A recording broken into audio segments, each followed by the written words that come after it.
Aibtu FN penganiaya debt collector menyerahkan diri ke Mapolda Sumatera Selatan. Dalam pemeriksaan Bid Propam, FN mengakui perbuatannya. Dirinya berbuat nekat karena berusaha melindungi anak dan istrinya yang merasa terancam saat belasan debt collector berusaha menarik paksa kendaraannya. Budak ngalang ngakek badan. Ngetombur. Dari penjelasan Aibtu FN saat dilakukan pemeriksaan oleh Bid Propam Polda Sumatera Selatan, saat kejadian dirinya panik dan berusaha melindungi anak istrinya. Diakuinya juga sekitar 12 orang debt collector melakukan upaya paksa pengambilan kendaraan yang dikendarainya. Akibatnya Aibtu FN melakukan serangan kepada debt collector menggunakan pistol airsoft gun dan senjata tajam jenis pisau. Kasus ini kini ditangani Bid Propam dan Direktorat Reserse Kriminal Umum Polda Sumatera Selatan. Kabid Humas Polda Sumatera Selatan mengingatkan kepada debt collector untuk menjalankan pekerjaannya sesuai aturan hukum.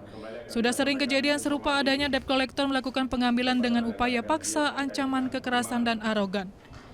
Jadi ini juga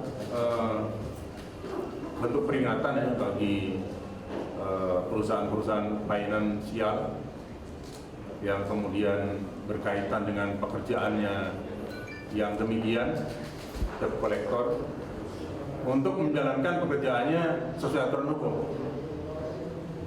Tidak kemudian melakukan hal-hal yang tadi Pak Dirjen sampaikan, arogan, kemudian dengan upaya paksa.